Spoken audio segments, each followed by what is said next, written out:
Welcome to The Jewish Lens, a podcast to discuss anything and everything from a Jewish perspective. Now, please help me welcome the man who controls the media, your host, Jonathan Rosen. Hello, and welcome to another edition of The Jewish Lens.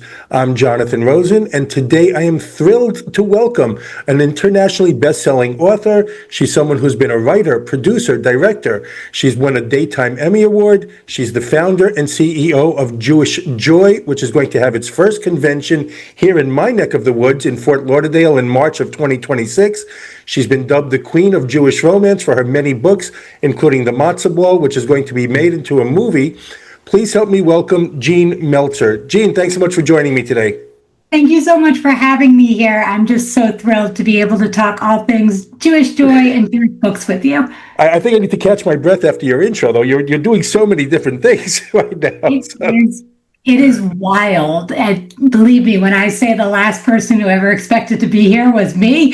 So that's what we're going to find out all about. So, all right, we have a lot to cover, but I always like to start by going back with my guests. So where did you grow up, and what was your family life like, in particular with regard to Judaism?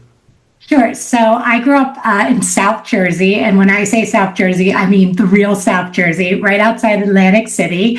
My family I would describe as conservadox, meaning my father was more Machmir, religious. Oh, okay. He kept kosher in and outside the home. My mom, I like to say they had a mixed marriage. She was kosher in the home and outside of the home. She loved her crab legs.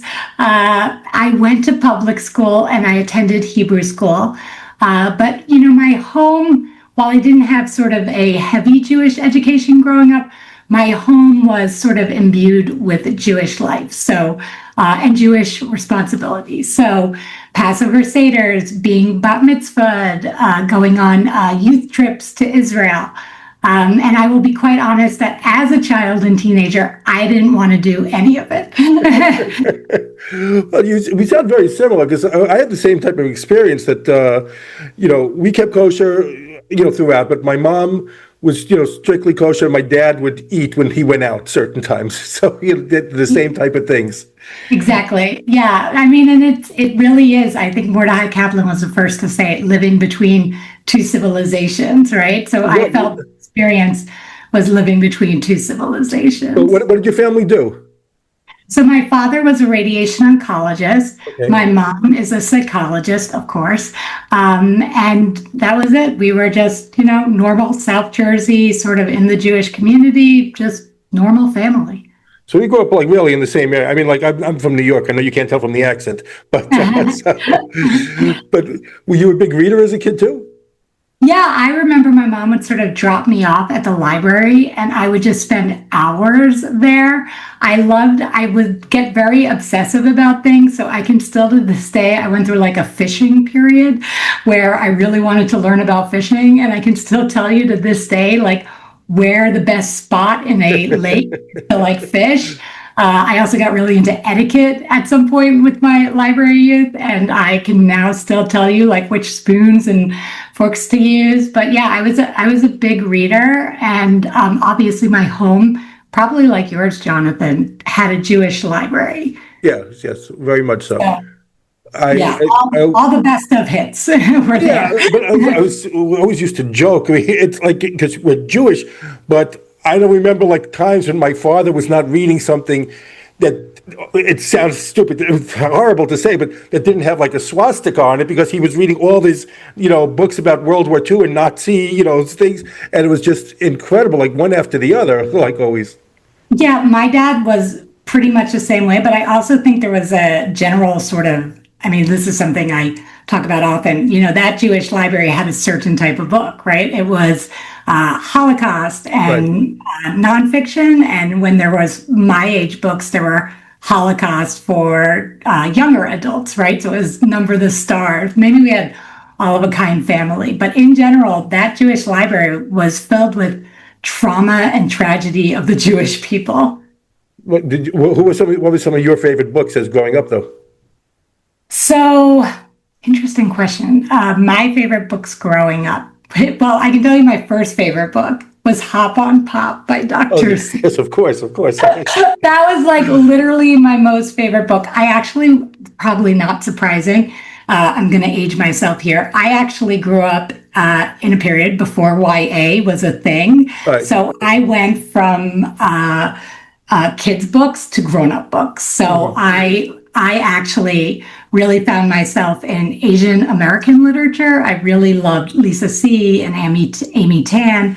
I also read a lot of, I still remember this book, By Way of Deception, which was a little bit like a secret history of Mossad that was getting passed around all the Jewish kids at my school. I don't know if it was accurate or not, but at 14, I thought it was like really fascinating.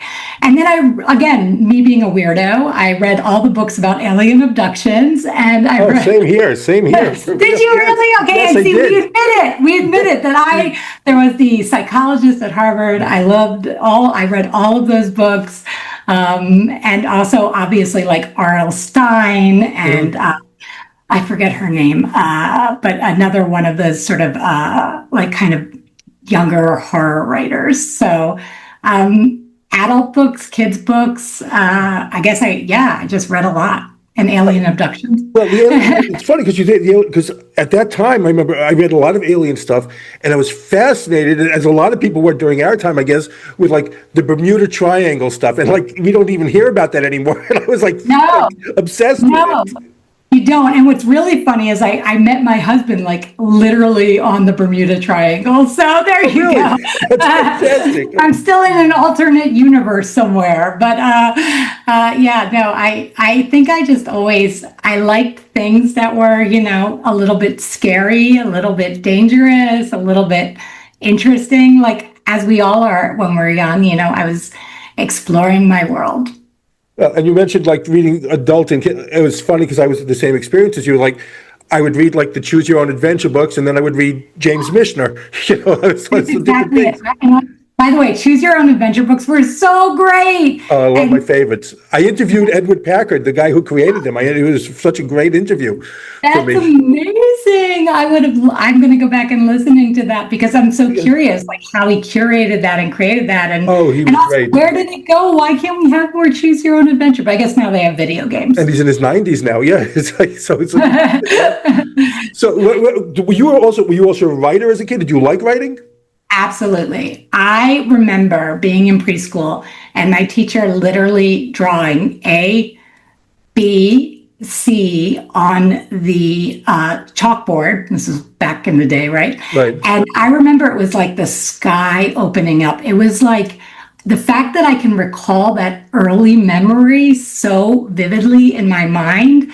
I think it shows that like there was always something in my soul that was very attracted to the written word. So that was it. I think I wrote my first story, like not that great, right? Like somewhere in first, second grade. And then I just kept going. What was your first story that you remember writing? Yeah, so the first, I remember there was one about like eating hamburgers. I would write like these quirky little like stories. I remember there was one about like a kid who falls into flour and like everyone thinks he's a ghost. But the story that actually set my trajectory as a writer was one I wrote in sixth grade. My teacher, Mrs. Lakuta in English class, she had sent everybody home with an assignment to write a story. And I wrote a story about Princess Care-a-Lot. And my mom still has this story. And when I came back into school, my teacher was like, this is really good. Do you want to read it to the class? And I was like, okay. So I read it to the class and all my classmates were laughing and thinking it was amazing. And so I started this trajectory of like, I would write stories, go into my class, and my class would like love my stories. They'd beg for my stories. And it set my trajectory. I knew I was going to be a writer. Also, it helped that it was like literally the only thing I was good at, despite being the daughter of, my father who worked his way out of poverty to become a doctor, and my mother who same thing. I was the girl who brought home C's and D's in math and science, much to their horror. They thought I was doomed as a Jewish child. So the only thing I was ever really good at, I felt like, was writing. It's amazing that I mean, we have a lot of similarities, I see, because your teacher is pretty much gave you the confidence there. Yeah. I remember for me, the same thing, and it was in high school, a creative writing assignment, a teacher pulled me aside after class and told me this is really good. And that like just made me feel so great because you're supposed to hear it from your parents. Your parents are supposed to say you're good. When someone else validates you, it's something else entirely. Absolutely. And I think understanding the importance of mentorship in my life or just even noticement, I think that's also something I try to do with other people too now. Like if I see someone who is maybe in process of becoming an author and I think they're really talented, I let them know. If someone's doing a really That's great fantastic. Must mean a lot. I mean, coming from you, that must really make their days and everything like that. I hope so. Yeah. I like to think I know what I'm doing. Right. I have to ask about this because you went to NYU, right? That's what I meant. Yep, NYU Tisch. I went actually because I wasn't good at anything but writing, I applied and was accepted into the Department of Dramatic Writing, which basically there was two tracks you could be on, the screenwriting or the playwriting track. And I guess like my father, because it was like like an actual skill I was learning with, my inability to do math and science, he was supportive of the choice to go and get a writing degree. So that's what I did. So, because I have to ask this question, because when I see I went to college in New York as well. When I see the universities in New York today, they're almost like unrecognizable to me. So how are things when you went there? Like, how did you experience anything like, like anti-Semitism at that time? So it was in the late 90s, early 2000s. My senior year was 9/11, basically, so 2001. I don't recall the anti-Semitism. I mean, there were like weird instances, but what I really remember is that my program only had about 30 kids. So we were actually very kind of contained, even though it was this huge, big school. Mm-hmm. And the feeling of like, I have been a zebra all my life, but finally I have found other zebras. That's how I felt about my writing program. I've always been artistic. I've always been weird. I've always been like a little spiritual, woo-woo, exploratory. I don't even know what the words were. But then I went to a program and everybody was weirdos like me, people who wanted to stay up all night writing screenplays, So it was amazing. It was really a wonderful few years, except for getting sick. Well, so after college, all right, I saw that you worked in television for Tapestry International. So tell me about Tapestry, what you did for them, because from what I see, you were like either responsible or wound up doing many, many things over there. So what were your responsibilities there? Sure. So I started, believe it or not, as an intern, sort of developing reality TV ideas as like a summer gig. Well. Yeah, and because I guess I had a lot of ideas, they were like, why don't you come on as a development executive? So I was like, great, let's do that. So I actually wound up selling my first format to Discovery, probably within 6 months of that position. And then from there, I began producing television. And then that was basically it. Within a year, I was nominated and won an Emmy for Outstanding Children's Series. And then I spent a few years doing, serving as creative director there. So overseeing now multiple television shows, multiple writers, multiple editors. It was a wonderful dream come true, but also I realized I did not want to work in television anymore. I was really unhappy. But you really oversaw it. I mean, you oversaw whole shows, like kind of, right? Oh, for sure. I was executive producer on many of the shows. Actually most of the shows. And so our one show was Assignment Discovery, which was a daily sort of daytime show, sort of like a news magazine. And then we had TLC Elementary, and we had a few other things within that. There was like associated at the time, I don't know if you would call them video games, but they were like programs that like kids could do online with like gaming and stories. And actually at one point, Assignment Discovery was the largest distributor of educational programming in North America. So I like to say I have bored kids all over the country with tsunami reels and clips and periodic table of element things. So I guess the science eventually worked its way back into my life. I want to ask you about the Daytime Emmy because that is so cool. Can you just walk me through that? I mean, is it a huge ceremony like the nighttime ones? Did you get to go on stage and give a speech and things? Okay, so yeah, it was amazing. It is probably the only slow motion moment I've had in my life. We did not think we would necessarily win because we were up against like Sesame Street and Big Bird. Oh. And yeah, there's like a table and a dinner and like people are winning. And obviously there's like daytime people there. And I remember Martha Stewart went up right before us to accept her win. And she said something like beautiful about like, because I think it was right after prison or right before she was going to prison. And she was lovely. But what I remember is that, they are saying assignment and like literally the guy opens up the envelope and he's like, this is how it sounded in my head. Assignment discovery. And it was like, we just like, I went, and then I just remember I was like shaking so hard. I literally followed my boss up the stairs. I could barely stop shaking. I was 24. It was unreal. And literally they take you in the back. They hand you can see my Emmy sitting back there. They hand you the Emmy. They're like, here you go. And then they do their photos and you're in the line. And then I talked to Martha Stewart and she's like, congratulations. And I'm like, congratulations to you. And it was an amazing night. But the best part, of course, was when it was over, I got to call my parents and tell them I won an Emmy. And literally, cool. I heard my mom drop the phone and then I just heard screaming around the house like, Jeff! That was my dad's name. She won! So it was. How long did it take to sink in that you're holding this thing? I still feel like it hasn't sunk in, you know what I mean? Like it's one of those things where you're like, that was a really cool life moment, And actually I like, it was weird. It was like, for the first, I actually gave it to my parents for like the first like 10, 15 years of my, I guess, journey with it because I don't know. I didn't want to stop there, but also it felt like a different life because at some point I left the entertainment industry. So walk me through that a second, because you're in TV, you win an Emmy Award, okay, and then you say, I'm going to leave all this and go to medical school. So what prompted that? What threw your mind to that? God works in mysterious ways. So you and I have a similar background, right? Shoddy Hebrew school background, not very connected. I'm a yeshiva boy, yes. Oh, you're a yeshiva boy. Okay, Yes. so you do not. I have no education. Like when I say that I walked out of like I remember in my body, like I don't know what I'm doing. I'm just going to make up the rest of this part, and everyone was like, "Good job!" And I was like, I was just making it up. I was like, I really, by the time I graduated, the most I could do was like Aleph, Bet, Gimel, Dalet, Hey. That was all I could speak in Hebrew. That's all I knew.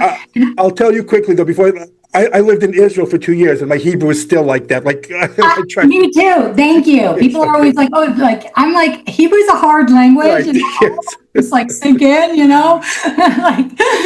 like I'm okay with like the biblical exegesis, but like I am not good with modern Hebrew at all. And my like oral, I like need it written out. I need like color coding and like Sepharia. Right. But anyway, I product of Shoddy Hebrew school background, there was really no connection for me emotionally to my Judaism. I just saw it as like my father fighting with me to go to Hebrew school, my father fighting with me to go to Israel, my father, forcing me to sit through this marathon of suffering on Yom Kippur. Like that was Judaism to me, right? It was like a lot of things I had to do and I didn't really understand it.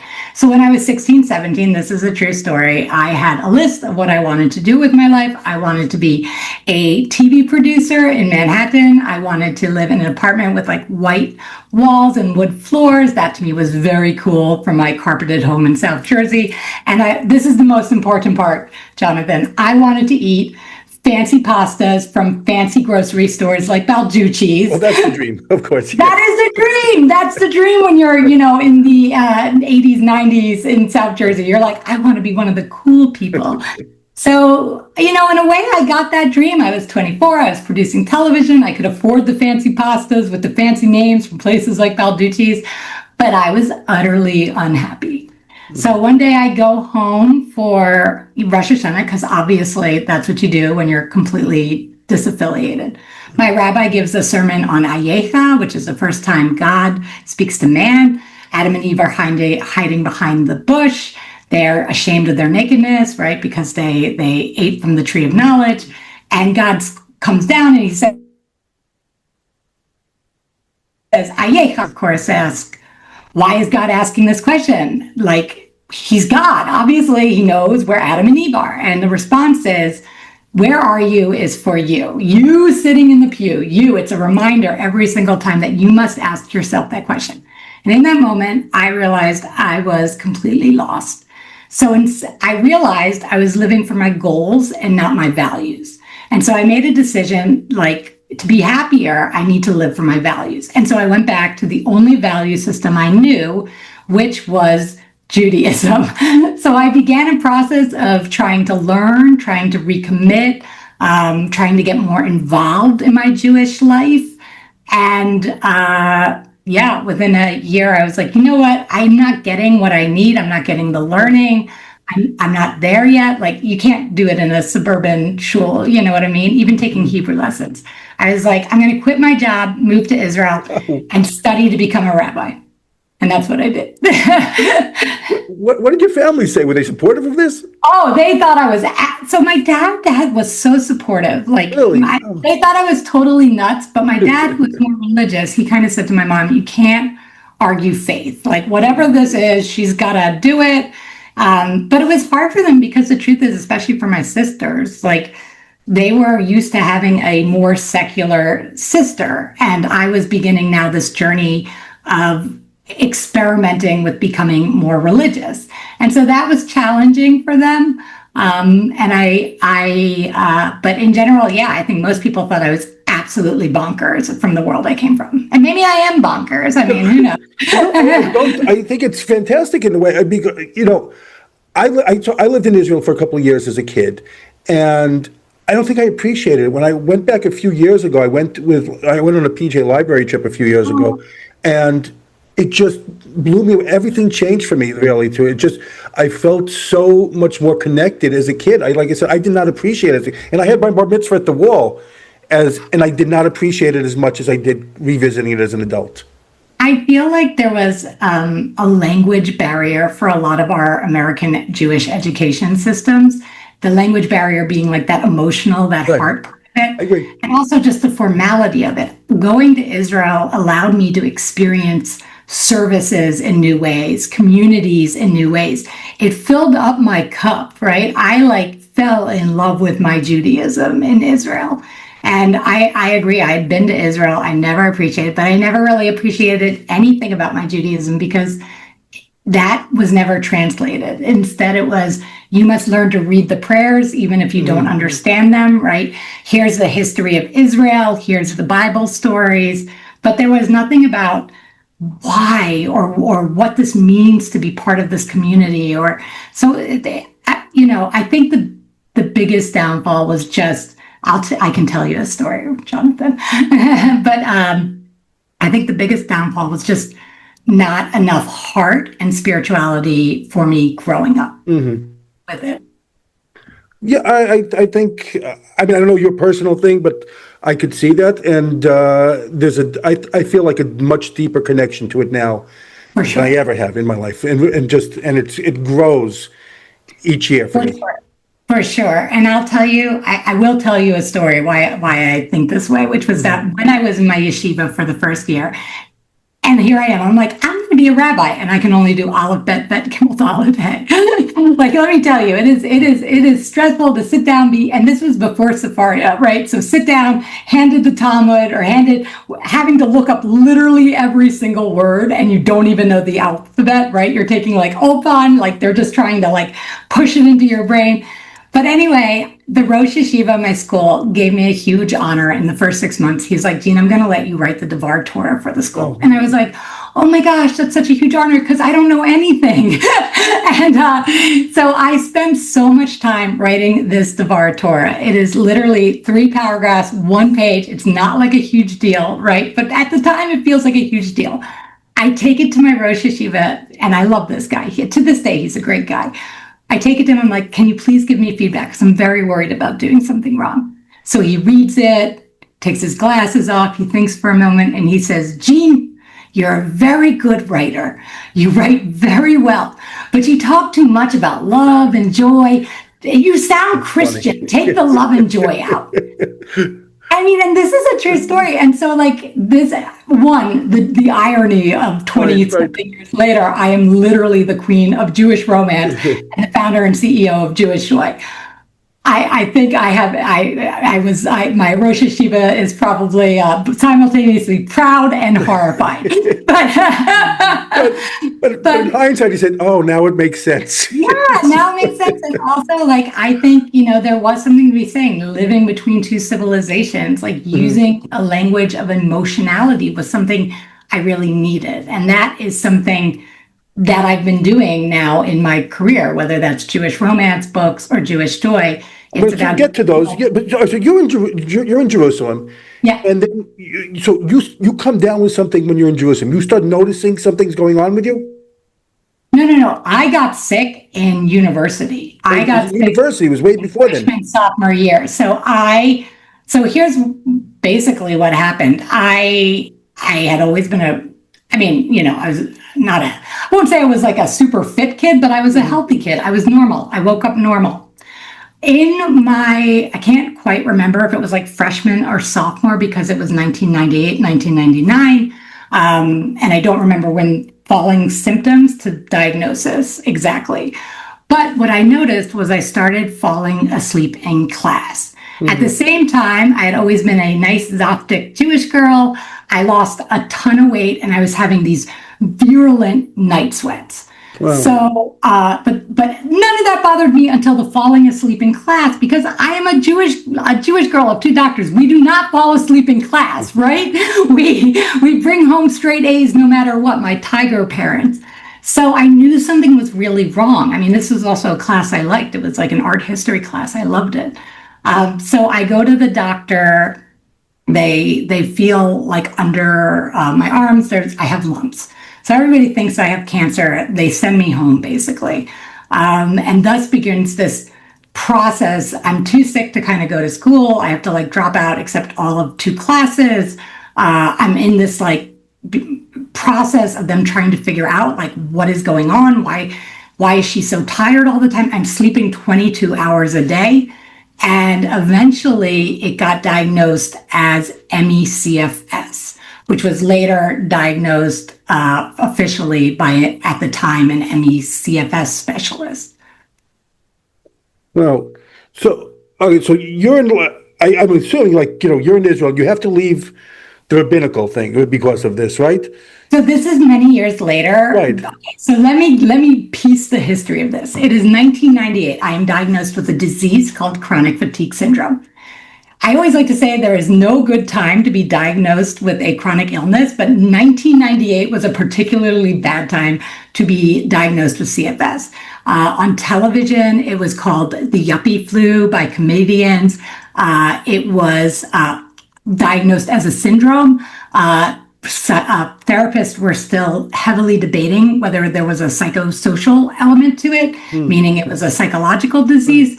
And what that meant is that you couldn't get on disability as a college student or from an employee. You couldn't, if you told friends and family, you risked being called a malingerer. So I made a very bad decision, but it was the only decision I knew at the time, because I had no models for what life with chronic illness would look like. But I knew I was going to be chronically ill for the rest of my life. And that was the decision, was just to fake normal. I really saw no other way to survive my life with chronic illness than to just fake normal. I spent the rest of my college life and rabbinical school doing things part-time I would take classes in the summer to graduate on time. So it looked like I was normal, right? I could go to class, but then I'd have to go home and rest. I'd have to recoup on the weekends. And this was even how I did my job, right? I did my job and then lay in bed for 48 hours, get back up and go to work. And that was a terrible decision, because what happens when you ignore your body and your health, it eventually catches up with you. Right. So in, let's say, 2012, about there, I went into the worst relapse of my life, the worst sort of flare, and I would wind up spending basically the next 2 years. I had to drop out of rabbinical school, and I would spend the next 2 years basically homebound, not really able to leave my bed. I lost the ability to write for several years, which was devastating. I gave up my dream of becoming a rabbi. Mm-hmm. That was devastating. And I went from being an Emmy Award winning rabbinical student to a woman confined to her bed who had to have her husband help wash her hair or use a wheelchair. And it was a super dark period in my life, but it was also the moment in my life where I made the decision to hold on to my joy. So, from what I was reading then, and you're talking about that you wrote of love there, but you had never even considered writing rom-coms, right? I mean, nothing came to your mind. Nope. Nope. My first romance I read at 38 years old. So what changed? So that's what prompted you, reading a romance that sparked something in you? So I went through this process. I made a decision, Jonathan, that even if my life was going to be boiled down to 4 square room walls in the middle of a apartment, 1-bedroom apartment and 2-bedroom apartment in Northern Virginia, that I was going to find a way to hold on to my joy.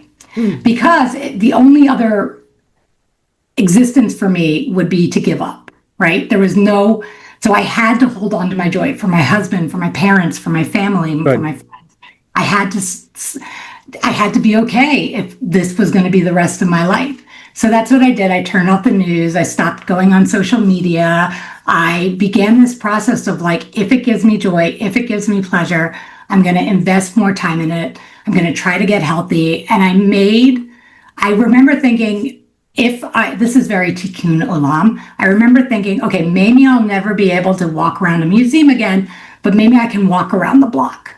So I was like, let me try to move myself in these 2% increments of better. And that was it. It wasn't like this huge goal. It was very much like the tikkun olam, right? Like mixing in. It was like, if I can just do one sit up, right? And get stronger. If I can just write one sentence, if I can have a plant that I'm nurturing, or for example, I started engaging in all sorts of these kind of like helping other people, not focusing on myself so much. So I joined Emmy Action. I started becoming an advocate, writing letters to Senate and Congress. I collected backpacks for foster kids. I was watching extreme couponing on TLC, and I became an extreme couponer myself. And I used my hauls at the grocery store to give to the food shelters and in our community. And so it was giving me purpose, and I realized that I wasn't invalid, right? I might have been invalid, but I wasn't invalid. And it was also in this period of like holding into my joy and trying to get better, because remember, I can't really write at this point. I can't really read. I have to be very careful with anything I'm doing extreme. And it was this point where I picked up my first romance. I was like, let me read a book with a happy ending. And that was it. I went down the dark hole. I mean, it's a little more scandalous. I don't know what I'm allowed to say here, but you want. Okay, all right. So the first book I picked up, actually, this is very full circle. The first book, I'm going to do my evening, right? It's a nice bath time, whatever. I'm like taking care of myself emotionally, spiritually. And I'm like, let me just pull out, let me find something on Kindle Unlimited to read. Right. So I see, like, for free, there's this book about vampires called, like, I believe it was Bloodborne by Helen Hart. And I was like, I haven't read about vampires in a while. Like, I'll take this book and I'll read it. So I purchase it, I open it up, and I get to the second page, And she uses a very, very graphic word for male genitalia. And I was like, I literally was like, what is this? I was like, what? That was weird. And then I was like, I don't know, but I want more. And like, at the time, there was a thing indie romance authors doing, maybe they still do it, where it was like novellas for like $3.99 each. I literally spent like $60 on this woman's book in one night. I was like, just going through the back. I need it. All the vampires love story. And that was it. It set me on this trajectory of reading tons of romance because it was happy, it was sexy, it was fun. And I mean, I just started devouring all these books. All right, so your first book was The Matzah Ball, okay? Yeah. And so tell me the story behind that. How did that come to fruition, that book? So one, I've always been a nice Jewish girl who really loved Christmas. I grew up in a home where we weren't allowed to have Christmas decorations, things like that. So I was thinking about that in regards to... I want to ask you one thing before I let you... We did the same. I in my house, too, no Christmas decorations at all. Yep. But we heard Christmas, and to this day, I love Christmas music. I'll play it all December, all the holiday. That's me too. And I kind of talk about it in the Matzah Ball. I think for a lot of Jews, it's because I married a man who's a convert. He has an interfaith family. So now I've actually done Christmas and I'm like, it's not like Hallmark, right?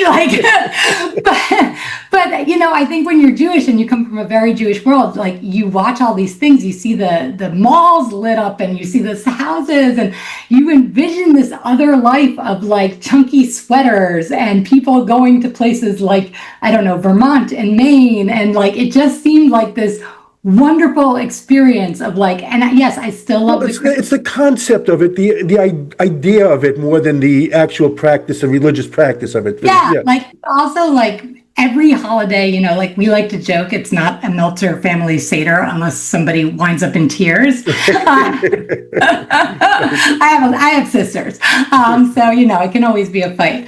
But I think, the reality of Christmas is like any other holiday for people, right? But it lives in this like magical Hallmark place, at least for me. And I love that about it as a holiday. So I always loved Christmas. And I think a lot of Jews feel that way. But really the impetus to write this story in this way came about when I was 39, 40 years old.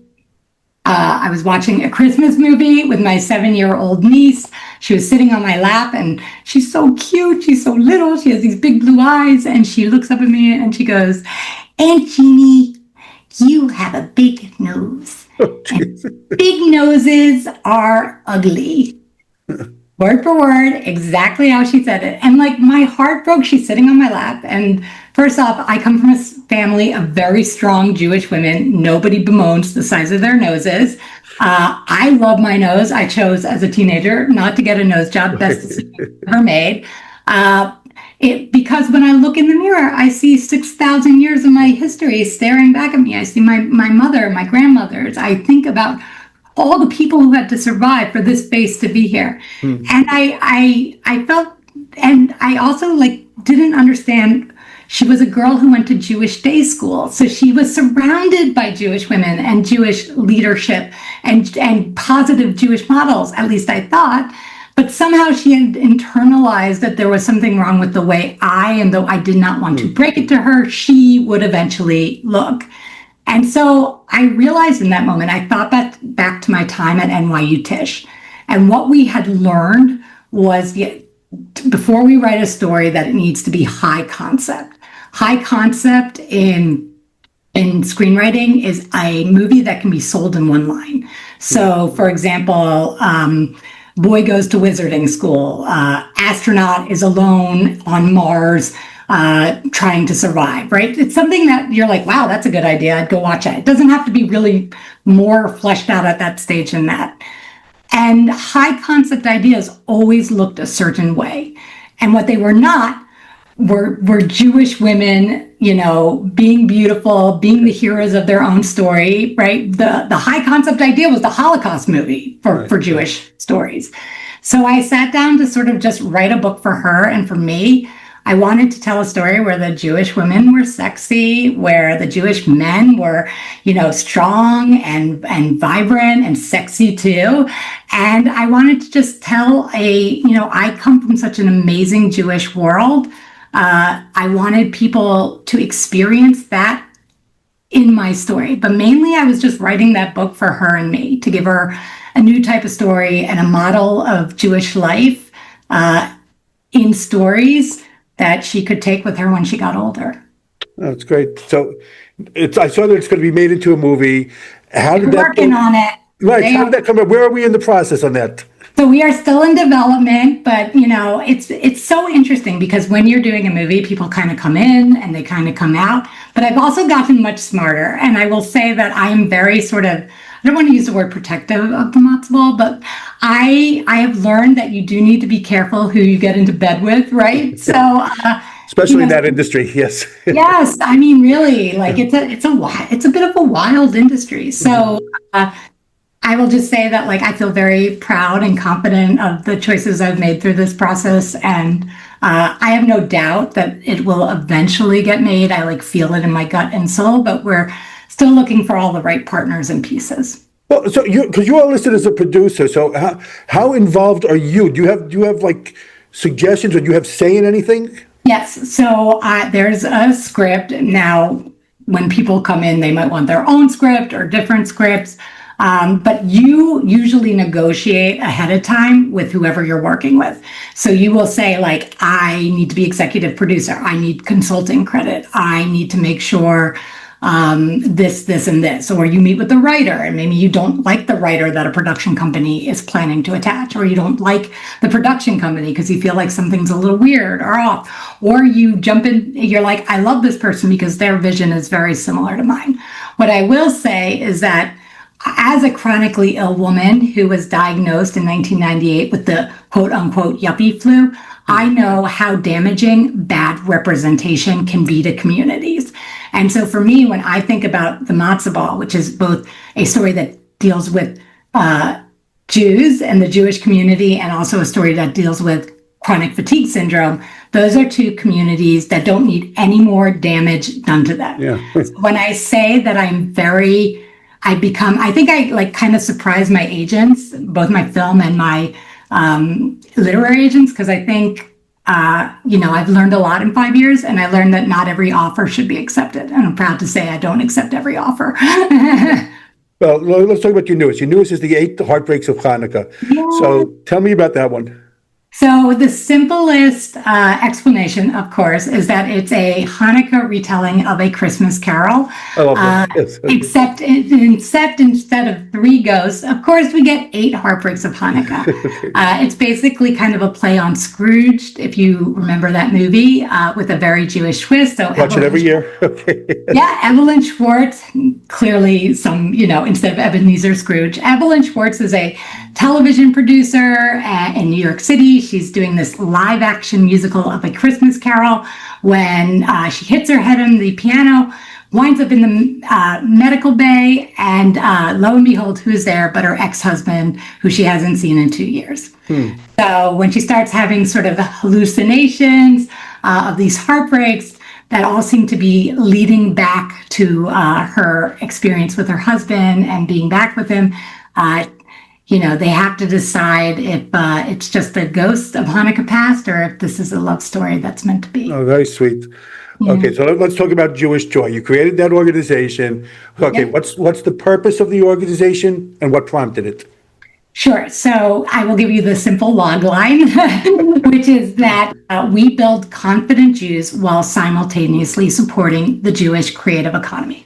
So here's the story of how it started. We were a Facebook group, Jewish Women Talk About Romance Books. And that's literally what we were doing. We were some romance authors. We were some women. We were talking, we were just having fun. We were being very supportive of each other. Everything I am, everything I believe in, it's a beautiful space if anyone's looking for that community. October 7th happens. We suddenly get this huge influx of Jewish women. And they are telling us they no longer feel safe in their own book clubs. They can't be authentic. Sometimes they're even getting kicked out of their communities and book clubs. So they say, Jean, will you start a book club? And I was like, here's the thing. You can take the girl out of rabbinical school. You can't take the rabbi out of the girl. Like, I have a deep ahavat Yisrael, love for Israel. And so when the Jewish people ask me for something, I, of course, have to do it. So I was like, we're going to start our own book club. We're going to call it the Jewish Joy Book Club. And we're going to only have one rule. We read books where nobody Jewish dies at the end. That's it. That's our only rule. And yeah, everybody laughs when we say that because it's such a fun little line. So we start the book club, and at the same time this is happening, and this is partly why we're doing it, authors like myself who especially stood up on October 7th and spoke out for Jews, are being trolled. They're being put on do not buy lists. They're being put on Instagram pages. Like, here's a Zionist, wah, right? So I always say, just say Jew. It's less words, less letters. I mean, yeah. Right, and it's like, you say Zionist, like it's a bad thing. Right, exactly. Yes. Story, right? Mm-hmm. So I was part of the Artists Against Anti-Semitism, but I felt like we really, really needed to do more. That there wasn't, I was going through my own thing. It didn't feel like there was actually help, if that makes sense. And I thought, again, 2% increments of better. I was like, let me try to move the needle on sales. We need to organize the Jewish market, right, and really create this infrastructure to support Jewish authors. So I was like, let's launch the Jewish Joy Box that will help support the book club with, the Zoom and the people. And in every box, not only will we put a Jewish author, we will put a Jewish small brand or business in that box as well, which was suffering tremendously in this post-October 7th world. So I started that with my own book money, and I started that company. And I'm very proud to say, when we first launched, I was like Abraham. I was like, if only 12 people buy this boxes, it will be enough, right? If only 10 people, one person. And I'm really proud to say that in a little over a year, we have purchased over 1,000 books, Jewish books by Jewish authors. We've hosted over 50 virtual events. We have supported over 24 small brands and businesses. And most importantly, we have really begun, I think, making traction in the Jewish world, talking about how important it is that if you want that every dollar that goes for an artwork or a book or a film or a singer that does not support the Jewish people is a dollar for our erasure. Doesn't mean we're telling you what to do or what to buy. Right. And believe me, we are not making lists. But the point is, as a community, this is the time where we all need to work together. So it's building confident Jews while also simultaneously supporting the Jewish creative economy. And that leads us to our inaugural event, Jewish Joy Con. Just tell me about it. You put together a convention. Like I said, I'm thrilled it's going to be near me. It's going to be at the Broward Center. Tell me about the convention and what can be in March. By the way, in March of 2026, what can people expect there? Sure. So I do want to let people know that we are not doing this alone. We have a partner that has 16 plus years in large scale con management and fandoms. So if you think Gene Meltzer is going to get the tables and line up the tables and do the thing and make sure the AV, no, I am smart enough to know what I do not know.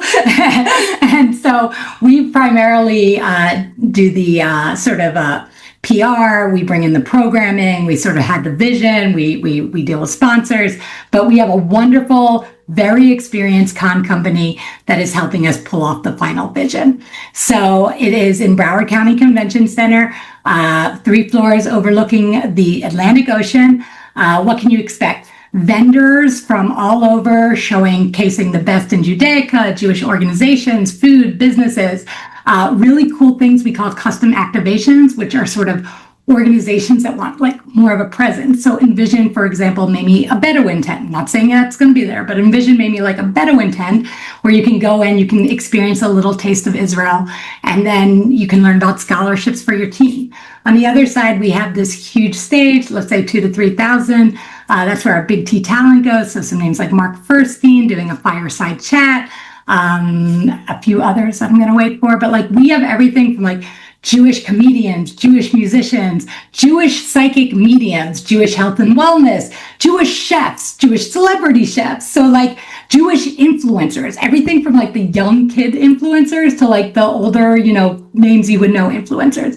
And at the same time, how are we doing all of this? 5 to 6 rooms going at the same time. So envision games, film screenings, panels, immersive workshops. And also for me, because I'm clearly bonkers, I want people to walk away with these kind of one-of-a-kind life experiences. So for example, envision Havdalah with Peter Himmelman. Envision Saturday morning family Shabbat with Grammy winner Jonah Leeds. Envision your teenager learning how to rap the Ve'ahavta with Mark Furstein. And on top of all that, we are partnering with the curators of the Juice, Jewish Comic Experience in New York. And all Sunday is going to be... Oh, sorry, I interviewed Roy before, yes. I love Roy. Yes. Like literally, he might turn me into a Marvel person because listening to him is just fantastic. But we're going to be doing comic workshops, cosplay contests. So bring your kids, bring your family for that. Adults and kids. And most importantly, guys, we are doing a Jewish Joy Idol with celebrity judges. So if you're a great singer, if you know someone who's a singer, a comedian, a juggler, whatever talent you want to bring to Jewish Joy to be dubbed the Jewish Joy Talent Idol, we are here for that as well. And where can people get tickets?